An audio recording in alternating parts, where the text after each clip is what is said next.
What is up, everybody? It's your girl Jaded Reese here, aka Diamond, and I'm so sorry, girl, I have not been here. I'm so sorry, but we're gonna be doing my April and May reading wrap up. So bear with me. I've organized the books in a way to where I can pick them up, but it's a huge stack, and we have some books that I don't actually physically have, but this is it. These are the books for April and May. Hold on, sorry.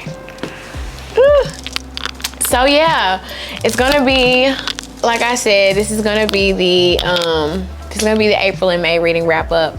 I've been missing in action. I've been MIA. I have a couple of videos uploaded, of course, but those are slick pre-filmed or from like a month ago. And I've just been working, y'all. I think I said that at the end of my last video where I was reading Abby Jimenez's book. What's the name of that? My latest reading vlog. That's where at the end of that reading vlog, I kind of explained to you guys where I've been. Part of your world, yeah.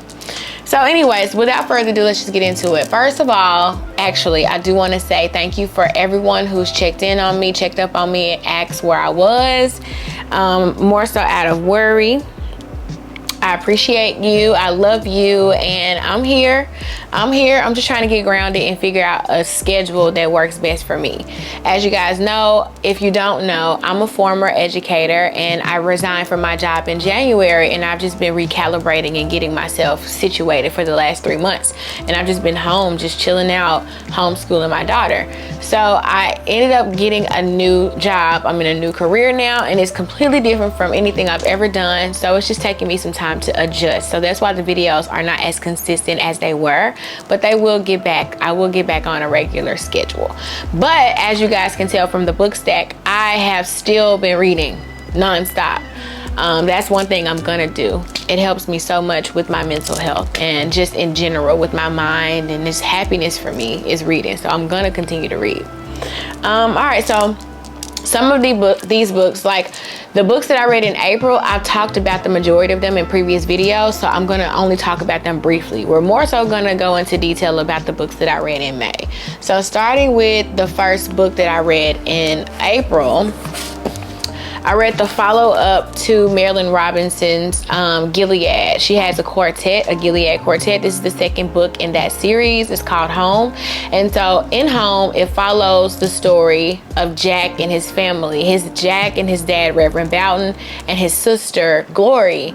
And Jack, of course, coming home. So in Gilead, you find, let me go backwards. Gilead is written from the perspective of Reverend John Ames, which is Reverend Boughton's best friend. And he's writing a letter to his son because he had a son later on in life. And, you know, he's just detailing things and events that happened and shaped and molded him in the event that he might pass away before his son grows up.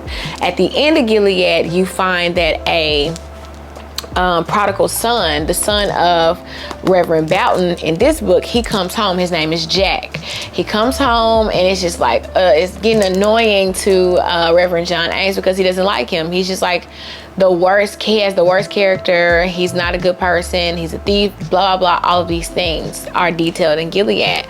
But you also find that he has taken a wife, an unconventional wife, especially for the time in which the books are written. And that's where you get the beautiful prose of Marilyn Robinson and the storytelling and the facts that she adds in there. And she like forces you to kind of reckon with the ways in which the world is, but in a really serene and beautiful way. And now here in Home, it's the same time. These books are all happening at the same time, which I didn't know that. I thought I was going to be reading about Jack in this book, which I am reading about Jack, but it's more so about his family structure. It's written, let me go into who's talking. So the person who is talking in this story is Glory. Glory is Jack's like middle sister. She's his younger sister. He's older than her. And she is a school teacher as well, who has quit her job, moved back home to take care of her father because all the other siblings are living their own lives. They have husbands or wives. They have children to take care of, and they're having their own thing going on. So Glory's the only one who didn't. So she found her way back home. And then lo and behold, which I already knew, John comes home also. So what you get is a series of scenes and storytelling where the dynamic between sister and brother is discussed at length and detail in this novel. You get the dysfunction of the family, and you get how the father has sort of put Jack up on a pedestal that he cannot contain, and he starts to spiral once again in this novel. And it's a beautifully written story. The series has a special place in my heart. I really enjoyed this. It's very slow. I think I need to make sure I make some sort of like disclaimer, y'all, but there is no disclaimer. I get comments all the time about how eccentric my reading is and how eclectic I am.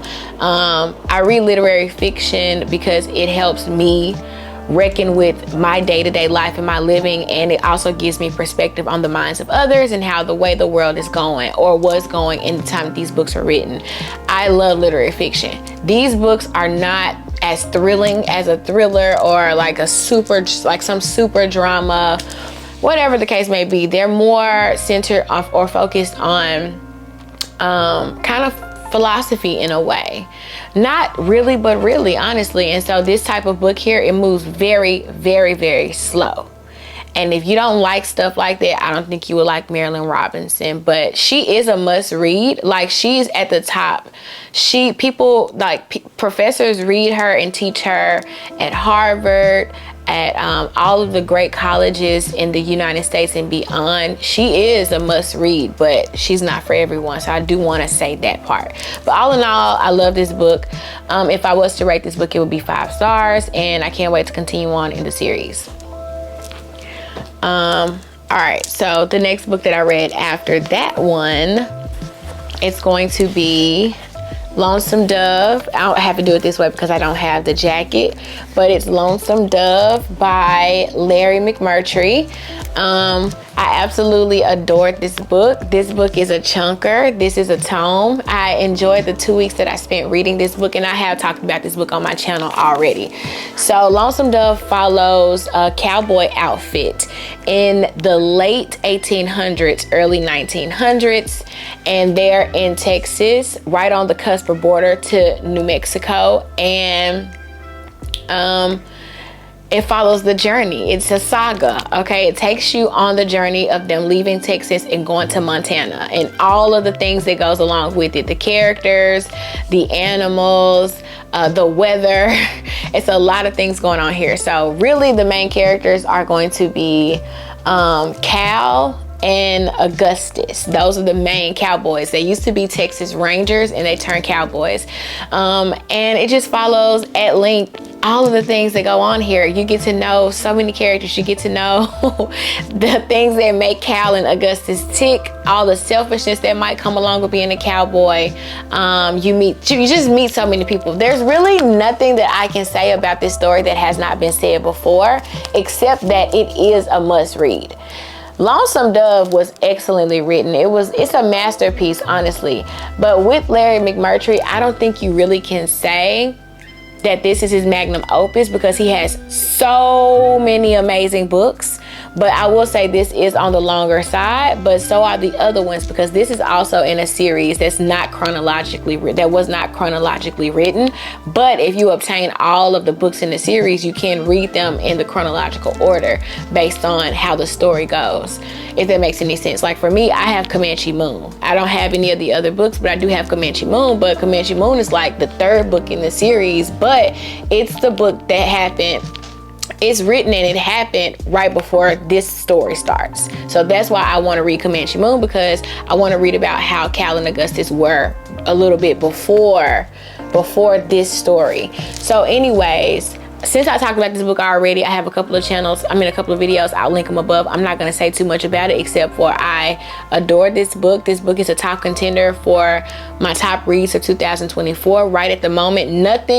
One other book is probably kicking this book out of the way. I know I haven't said much about it, which is not normal for me, but like I said, this is 2 months ago. I read this book 2 months ago, so I'm a little hazy on it, but not really. I just talked about it so much. So yeah, you might want to go watch one of those videos if you want to hear more about Lonesome Dove. But this is amazing. If I was to rate the book, it would be 5 stars for sure. And I encourage you, you will love this book. I really encourage you to read this one. I do recommend that you read this one. This is for anybody. This is for literature lovers alike. It's a little bit of a thriller inside of this. It's a little bit of romance inside of this. This encompasses all of the archetypes or tropes that's in fiction in general. And I think you would enjoy it if you decide to try your hand at it and pick it up. So the book that I read, sorry. The next book that I read, sorry y'all. The next book that I read after Lonesome Dove is 1,000 Acres by Miss Jane Smiley. Oh, that's good. This was great. This is a direct recommendation from Jess over at sunbeamsjess. I'm a huge fan of her channel. I think she's amazing. And even her person, I think she's an amazing person.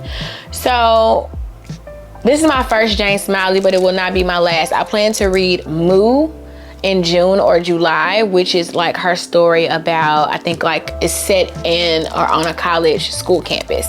But this here is a retelling of King Lear from the perspective of one of the other daughters. If you know anything about King Lear, you know that it's about a king who is trying to see who he's going to leave the kingdom to amongst all of his daughters. He has no sons. And so here, this follows the family, and as you can see on the picture, it's about a farm. And so their father is trying to divide up the farm amongst his daughters, his 3 daughters. And so much ensues regarding how he's going to do that. I will say, trigger warning for, how about this? Read the triggers if you plan on reading Jane Smiley, because if I give you the trigger warning, you're not going to want to, or it's going to kind of spoil things for you. But I really enjoyed this. I like the writing style. It's very unique. Reading these characters or reading this story, it was an experience I've never felt before. I can say that about Jane Smiley. Among all the other books that I tend to go forward and read, you could tell that there's a lot of similarities, meaning because I read classics and I read literature from the 90s and early 2000s, you can tell that there was a lot of influence in those stories from people that authors might have mused on when they were coming up in the writing game or whatever the case may be. Here with Jane Smiley, I never read anything quite like this before, the writing style. So it was very good. It was written very well. I will say that she's excellent. And I think she has a new book out or coming out, if I'm not mistaken. It's coming out this year. But this was great. So the narrator, I don't remember the narrator's name per se in this story, but it's the oldest sister. The oldest sister is telling the story. Y'all, I'm so sorry. I'm kind of hazy because it's been a while, but the story is told by the main character, or the narrator of the story is the oldest sister, and I love the way that she paints the whole picture of everything down to the neighbors. She talks about the neighbors. Also, the way that each character has a specific trope embedded in them is great as well, whether they be conniving, manipulative, secretive, whatever the case may be. And like those characters, that's them throughout the entire story. Nothing changes. So that gives you a good idea of what's going to happen, which I like stories that kind of sprinkle pieces from beginning to end. But they start off by giving you character study, character details of each character, and it's up to you to do the work to see if you can kind of piece together what's going on here. I will say, mic drop for the thing that really drives this story home. Mic drop, I didn't see that one coming. Mic drop, I did not see that one coming. That's why I like Jane Smiley, and she's gripping, and I'm interested in reading the rest of her catalog, because the way things unfolded in, I think, part 3, this is told in parts as well. It's 3 parts. Amazing. This was an amazing book, and I also highly recommend this one as well. As you can see, this is a Pulitzer Prize winner. I read a few Pulitzer Prize winners this year, or in the last couple of months. Lonesome Dove also won the Pulitzer Prize when it was first published, when it came out. So that's exciting as well. Also a 5-star read if I was to rate this. I do rate my books in Storygraph. I do, but it's still just like whatever to me, because I just read books, okay? And if they happen to be a little bit on the bad side, I still think that that's okay, because the author wrote the book. I'll never write a book. I have a book in my in here but I hadn't touched it in years, so I don't know. But yeah, I want to go on to the next book now. This is very casual, which I'm casual anyway. But I've never done a reading wrap up that 2 months. It's kind of hard to remember things. Also, this is another one I've spoken about already. I also read via audiobook Wow. It was audiobook from my library.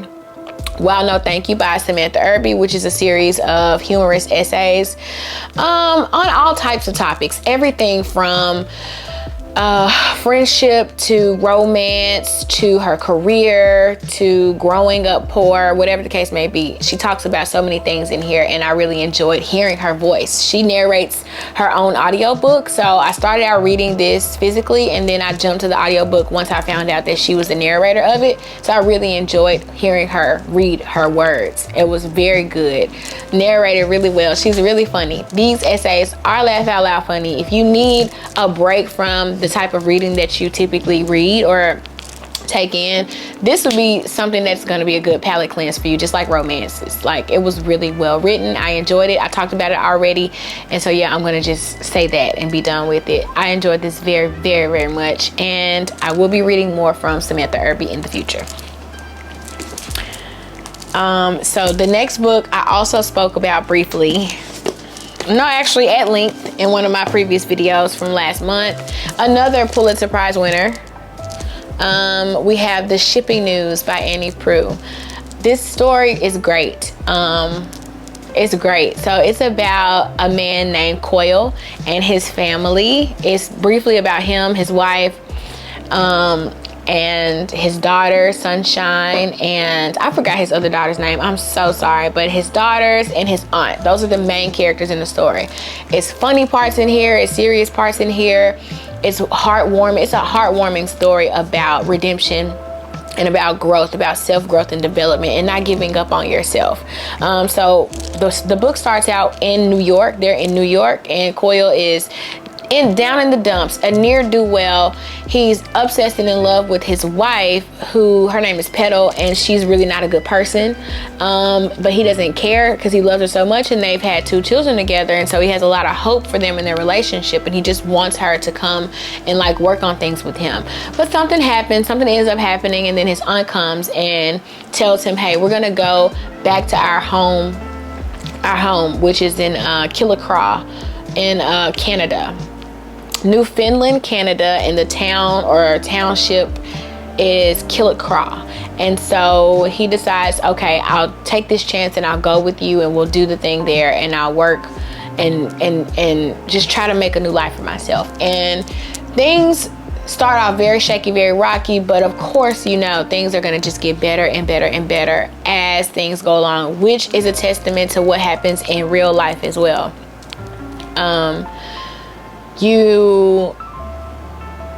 Things might look one way, and if you're not careful, and if you don't seek a higher power, if you will, or just continue to like journal and do the things that you speak and say and write, they are gonna get better over time. Time will tell how things are gonna go for you, and naturally, I think the way of the world, the law of the land, you speak good things will happen. You wake up with good thoughts will like continue, and all the things, and so on and so forth. And so that's kind of like what's going on in this story, and I really enjoyed it. This is another 5-star for me, but this is another one where it's just like, okay, I'm gonna let you know, this is like classic literature. This is probably gonna be a classic over time, even though it's came out in the 90s, I think.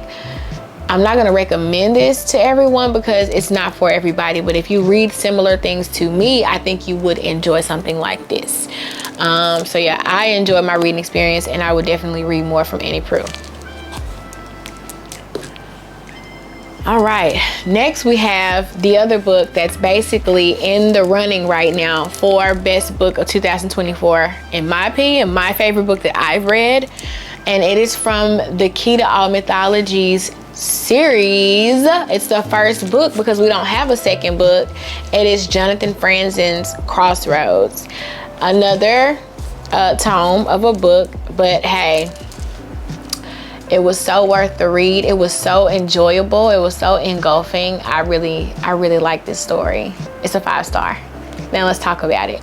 So Crossroads is about a family. It's about the Hildebrandt family. They are in New Prospect, Illinois, which is like a suburb of Chicago.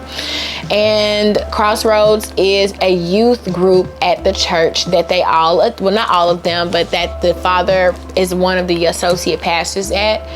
And what's the church called?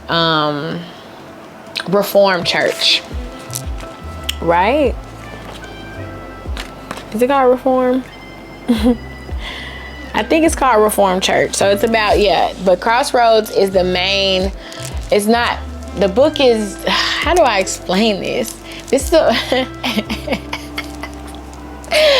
this is a family saga, okay? It talks about, or all of the books are gonna be the saga, right? And this is just like, all of the books are gonna be a saga, and this is just like the first one. For a huge chunk of this novel, it's based on one day via the perspective of each family member, from the father, Russell, to the mother, Marion, to Becky, the sister, and the brothers. You have, who are the brothers? You have Clem, Becky. Clem is the oldest brother who's in college. Becky is getting ready to graduate from high school. And then you have the baby brother, which I'm pretty sure we'll hear more about or from him in one of the probably the next book, because he's only, I think, in the 6th grade or something like that. He's like 12 years old. His name is Jeb, I think. And then you have the genius brother, who I really enjoyed his storyline, but his name is not coming to me. And he's like 15 or 16 years old.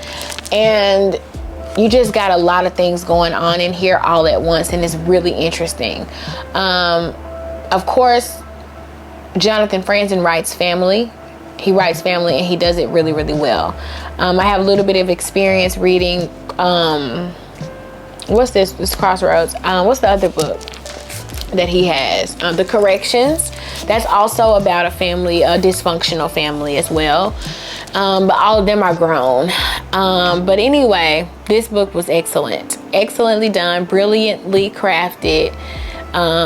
Like all authors, they get better with time. And so I've heard so many good things about this. And I actually bought this back in April. I think I bought this in April, or yeah. I bought this at the end of March or early April, and so many people have said so many good things about it. So I was like, I want to give it a try, give it a chance, and I'm glad that I did. I haven't talked about the book yet. Let me talk about it a little bit. So actually, I've spoken about this book also. So you know what I'll do? I'll link that video. I'll link that above, because I talk about this book at length in that video when I'm on my way to work, actually in the car.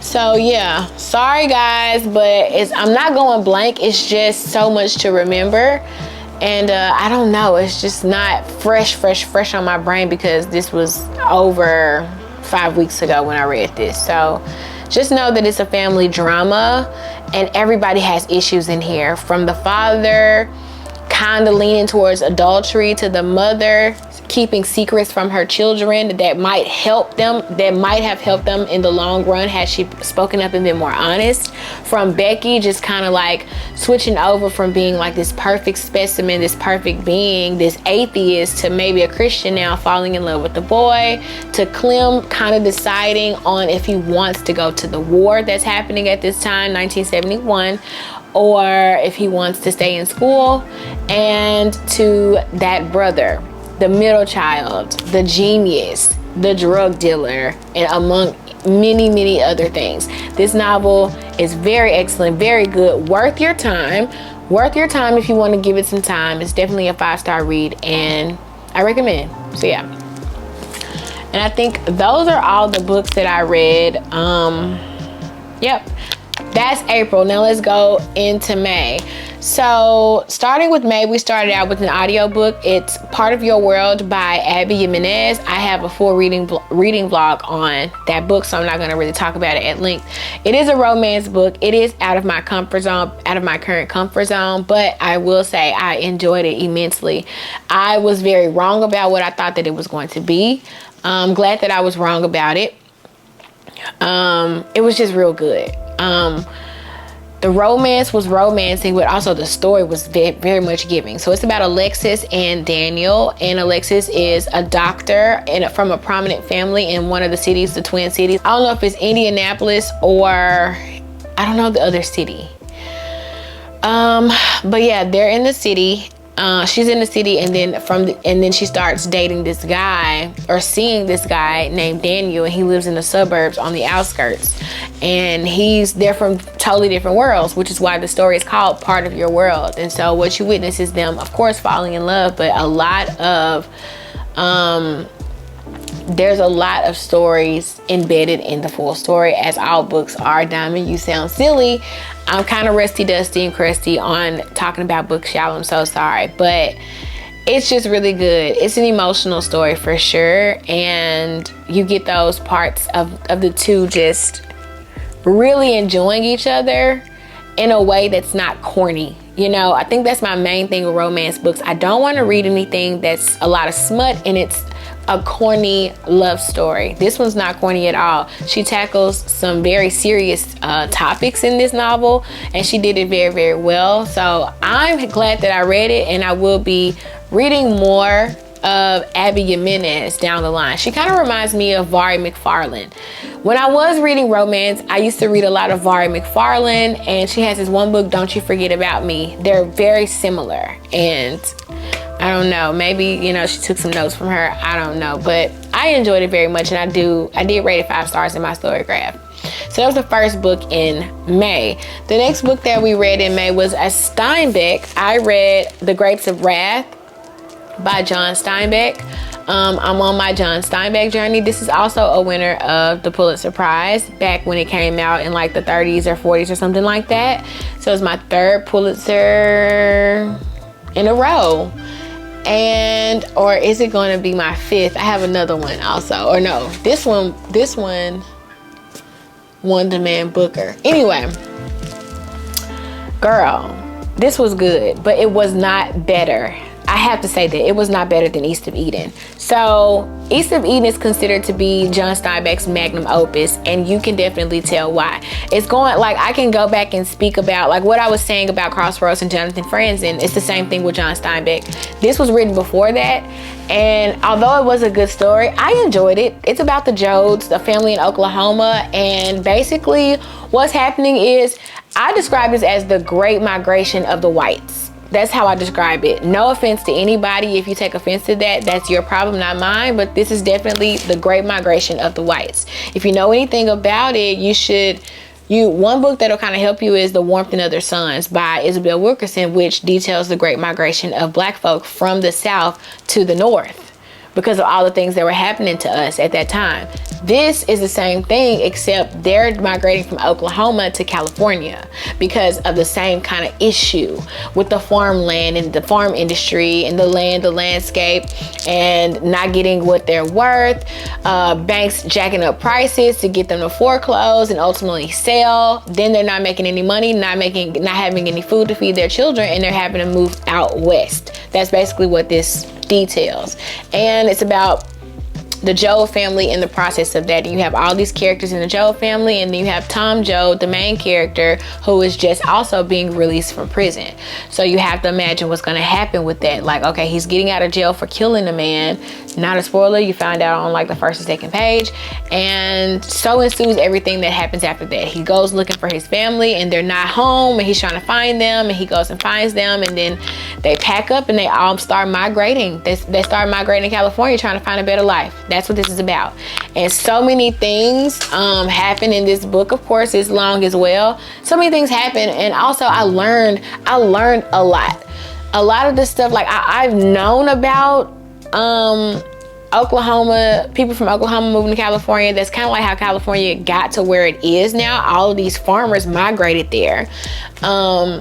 And them being called Okies and all of that stuff. I've heard that term before and all of that stuff, but still, I didn't know the severity of things. And I didn't know the discrimination that white people also face coming from one place and moving to another. You know, we all kind of go through some sort of disparaging portion of our lives, or our ancestors have. And so I will say that is one key takeaway from reading this book. But I definitely enjoyed East of Eden better. There's nothing like East of Eden as far as John Steinbeck's catalog is concerned. But this was a rewarding read at the same time. I did enjoy my experience, and I was so annoyed. When you get annoyed with characters, you know, when you're trying to figure out if they gonna, like, you know, get a backbone, if they gonna stand up, you know, all that type of stuff. When you're like in it like that, that's how you know a book is a good book, because it has you thinking or saying out loud, like, girl, come on, or Tom, seriously, or just all the things that happen. It's just like, ugh, you're so annoyed and irritated. That makes for a good book, a good story. So I like this. At the end of the day, it was great. I did give it 4.5 stars. Simply because, I don't know, at some particular points or another, it would take a few like long pages for things to kind of pick up again. But you can't deny the writing of John Steinbeck. It was really good. So it's what it is. So yeah, this is a good book. First book of May. Then what did I read next? Hold on. I think it was, what did we do? What did we read next? I read, okay, so I read The Marriage Portrait by Maggie O'Farrell. I'm catching up on books I was supposed to read back in October. So The Marriage Portrait by Maggie O'Farrell. This is about Lucrezia de Medici, and who was a princess, and she gets married to she gets sent off or gets put into an arranged marriage with a duke. And I think he's a duke. I don't know. But anyways, honey, let's just talk about the story at large. I can't go into super deep details, but Lucrezia is 15 years old. I think she was promised to him at 13 years old, and they got married when she was 15. I want to say he was like 23 or 24, something like that. Very sick. That's just what they used to do back in those times. And so before initially marrying him, she definitely had reservations. She told her father he wasn't listening to her. You know, they weren't gonna listen to her, because girls are just pawns in a chess game, especially back in these times, and court life and all of that stuff. So immediately after marrying him, she has all of these like intrusive thoughts about if he really loves her or not, if he likes her, if he likes how she looks, does he think that she's beautiful, is he going to be nice to her, is he going to try to kill her? And so you have a lot of that going on in this story, back and forth of her and her mind, and things happening that just aren't right, and they're not making her feel comfortable. And so that's the story, to be honest with you guys. Main thing here, I really enjoyed Maggie O'Farrell's writing. I really did. I thought that it was beautiful. I did check out Hamnet. That's her magnum opus to everybody else. Like, everybody loves Hamnet so much so that I think it kind of deterred or obscured everyone's kind of like initial thoughts about The Marriage Portrait. But see, me, I didn't read Hamnet. Checked it out, couldn't get to it. So this is my introduction to Maggie O'Farrell, and I thought that this book was excellent. I thought that it was great. I did not like the ending though. Not because it wasn't good. It just wasn't as realistic as I wanted it to be. I want the truth. Or we're not gonna have the truth because we weren't there, but I want it to be what, anyway, this is anyways, this is a good book. This is a 5-star read. It was great. Well written, well crafted, excellent storytelling, beautiful scenes, beautiful passages, quotable sentences. It was just great. And I think if you haven't read it, you will enjoy something like this. It was wonderful. Okay, the next book that we read, we were continuing on in our Southern Reach trilogy. You know, all of them are in this one book. I talked about that in March because I read Annihilation in March by Jeff VanderMeer. This month I read Authority. And I got started on Acceptance, but I hadn't finished it, so we're not going to talk about Acceptance. But I read Authority this month, which is the second book in the Southern Reach trilogy. And it follows this character named Control, and he's on the bureaucratic side of the Southern Reach. So in the first novel, you have the expeditions. We're really talking about the expeditions and the women that go out on the expedition to Area X. Here, they're hired on by the Southern Reach. So here we're back at the Southern Reach. We're back at headquarters. We're talking with and we're learning about and we're being introduced to Control, who's one of the people that works for the Southern Reach. And yeah, it just follows that. All the nuances to what it is to work for a company that's so secretive, and you're also starting to have questions about everything that's been going on. And you start to second guess the whole approach of the Southern Reach and why you even work for the Southern Reach and what's going on with Area X. And it just follows that. It's a little bit more slow, but it's slow and it's steady, and it's definitely purposeful, because once you get to the end of once you get to the end of Authority, getting ready to go into Acceptance, everything of course comes together. This is one of those books where it's not as creepy and scary as Annihilation was, but it's definitely necessary for what Jeff VanderMeer is really trying to talk about and really trying to tell us. And I enjoyed it very much. I didn't rate it as high in my mind as Annihilation, because Annihilation was unlike anything I've ever read before, but I definitely understood once I made it to the end why this was necessary. So yeah, I enjoyed this. I really want to do like its own video once I finish Acceptance, and which I will. Other than that, I don't have much more to say. It was just a great book. So I still highly recommend the Southern Reach trilogy for anyone wanting to read some science fiction or put some science fiction in your life. It was really decent. So then we read Kazuo Ishiguro's The Remains of the Day. And yeah, I think The Remains of the Day won. If it did not, I think it won the Man Booker Prize. I want to get that right. So just let me just see for a second.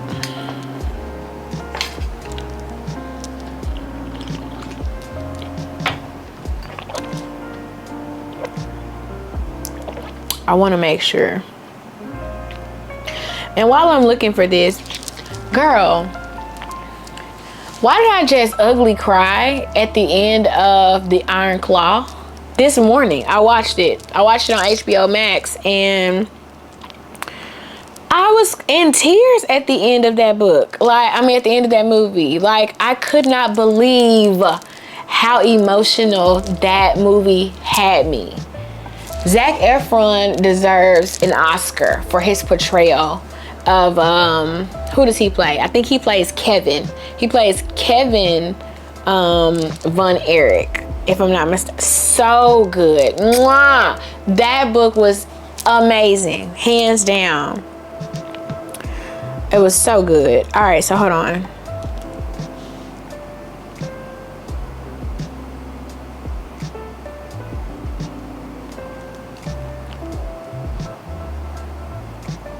Yes, okay, I knew it was something. So, The Remains of the Day by Kazuo Ishiguro won the Man Booker Prize in 1989. This is a modern classic. This book was excellent.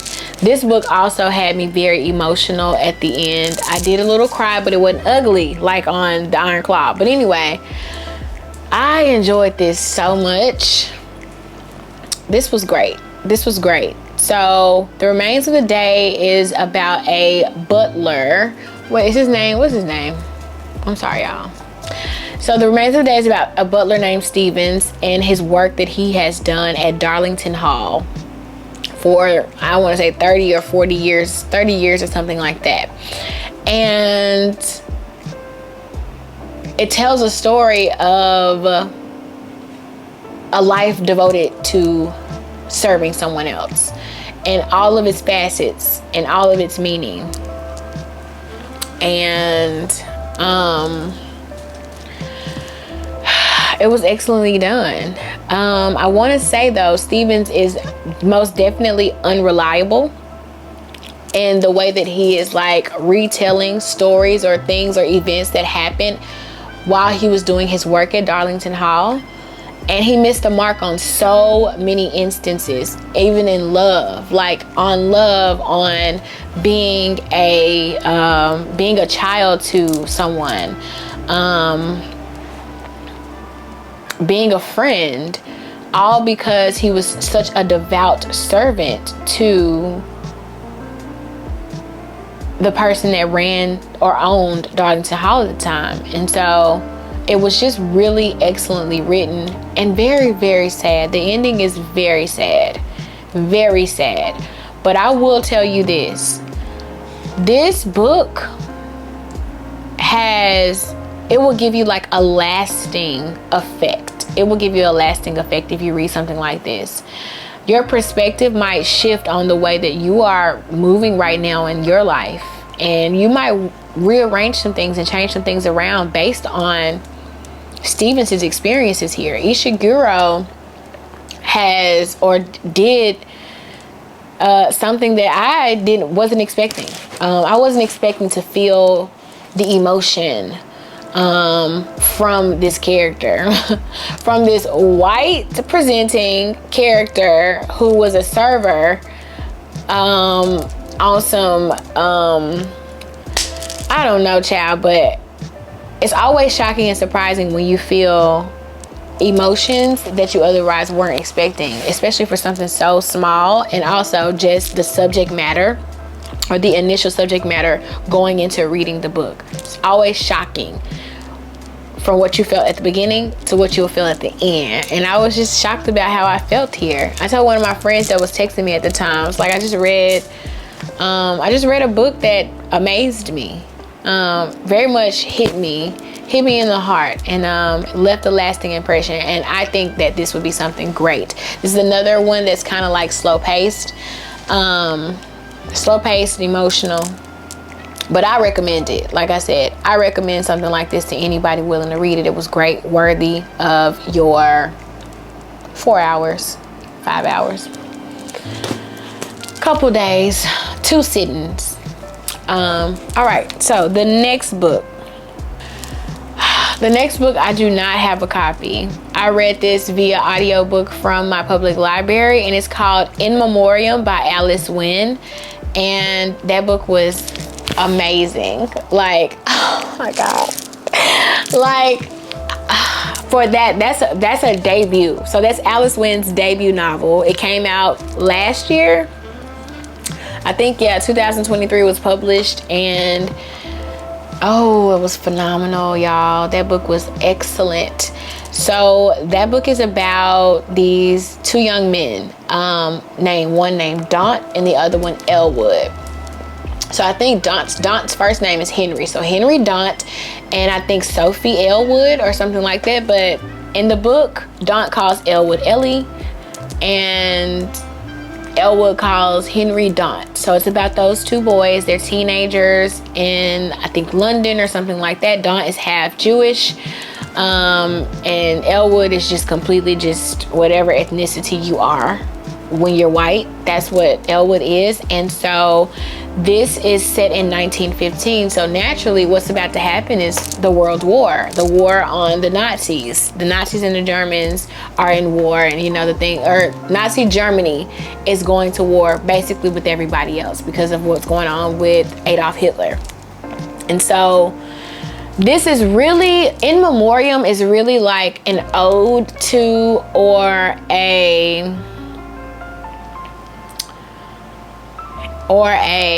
homage to gayness, being gay, or it's homage to those gay boys, to love, and how gay, I read somewhere, how gay war is. So it's a gay novel for sure. It's LGBTQIA+. Elwood and Daunt are most definitely two people that find out or realize that they are in love with each other, but they weren't really knowing it at the time. So there was a lot of salacious behavior at the boarding school that the boys go to. But I want to say Elwood was more so engulfed in it. It was like a thing that he was doing and everybody knew it. Daunt, on the other hand, was kind of just like about it. It was like very meh. And he more so was just okay with just having sex with the guys, but not really interested in love. He wasn't thinking that he was falling in love with anyone. Elwood is just like, I'm just playing a game. I enjoy this, but I'm gonna get a wife. I'm gonna marry a woman, you know? And so Daunt rather goes off to the war because his parents tell him, like, you got to do something, like because they're half Jew. He's half Jewish, and so it's like, if you don't go off to this war and fight with your country that we're currently living in, we're going to be ruined. And so he goes off to war because he wants his sister to have a chance in life, and he wants her to find love, and he wants his mom to feel happy and safe and blah, blah, blah. So he goes off to war, which is terrible because he's only 17 years old. So naturally, a couple months later, Elwood goes. They're writing correspondences to each other whilst Daunt is in war. Daunt, why do I want to say Daunt? Whilst Daunt is at war, he's writing correspondences to Ellie, and it's just so beautiful, y'all. And so then Elwood joins in, and it's just, they start messing around with each other, and Elwood most definitely falls in love with the Gaunt. Why do I want to keep saying Gaunt? Elwood falls in love with Daunt, and just so much happens after that.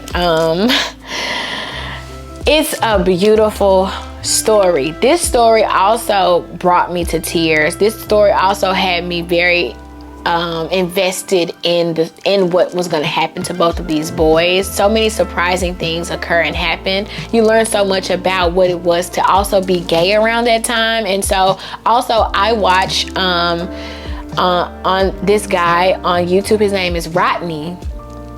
And he does like social commentary, well, more so celebrity content commentary, Real Housewives type of stuff. I watch him for things like that. And he used to speak so much about, if you want to, if you really want to find you somebody, just talking, go to Brazil. Like, that's where they say all the gay men are living happy in the lap of luxury, free from a lot of things. And so what you'll find out reading something like this, they speak of that towards the end of the story. Brazil is brought up, and how maybe going to Brazil might cure you of X, Y, and Z, meaning you'll be able to live there and be free. As in, be gay, be out, be happy and open. You learn about that and just so many other things. This story is beautiful. So the in memoriam aspect, and I will tell you, the audiobook was so good. The audiobook is produced to perfection. I'm going to have to do my favorite audiobook video. I'm going to have to do one because this one is so excellent. So the in memoriam comes from all of the guys that pass away during their stint in the war. And so when it's time to do like a in memoriam, or when in memoriams come up in the audiobook, they just start calling off names simultaneously, and then sounds start to overlap, in memoriam or wounded or X, Y, and Z, and just like how it's produced, excellently done. It gave me chills every time an in memoriam was going to come up, and you start hearing about all of the boys who have died in the war. So yeah, in memoriam was excellent. It was great, and I recommend it. 5-star 10 times over. An excellent debut novel. It's very surprising that this is something that this woman has written for the first time. And so, yeah, she was trained very well. But I think you have to just also be just a natural to produce something like that. And so I will be getting me a personal copy because I love that book so much. And the last book that we have to talk about this month, I'm so sorry that I'm low energy. Y'all, I'm really just tired. I'm still tired. I'm actually gonna take a nap. And it probably didn't help that I watched a movie that was so emotional this morning. I don't think that helped me at all. So anyway, I read The Right to Sex, Feminism, The Right to Sex, Feminism in the 21st Century by Amia Srinivasan. This is a series of essays on politics, body politics, and who has the right to sex. This is not about gender. This is actually about the physical act of having sex and who has that right. The title essay, The Right to Sex, is what kind of like catapulted Amia Srinivasan to not mainstream popularity, but like internet popularity among the literary world and all of those things regarding feminism, or the third wave of feminism. And so I really enjoyed this. I really did. This was great.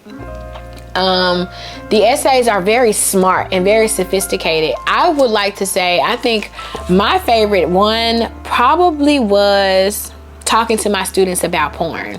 That's my favorite essay out of the whole collection. Now, the title essay, The Right to Sex, was also very, very good, but Talking to My Students About Porn, the information that you receive there, I'm somebody who talks very well, speak eloquently on all things that like I feel strongly about, but I know what porn does to the mind, and I know what it can do to men, but to read it in the way, in the context that I've read it through the essay, Talking to My Students About Porn, just put a lot more into perspective for me.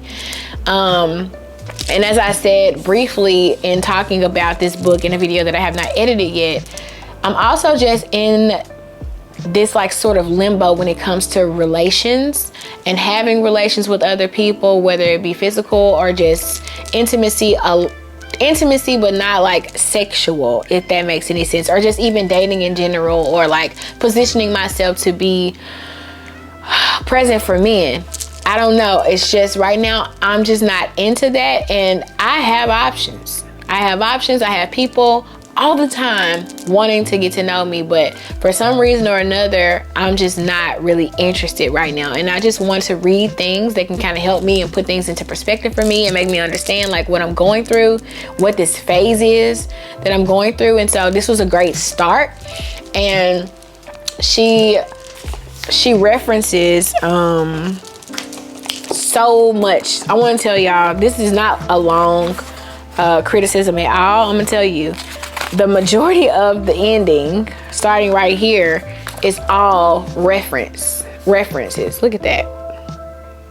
And these are the essays. This is references.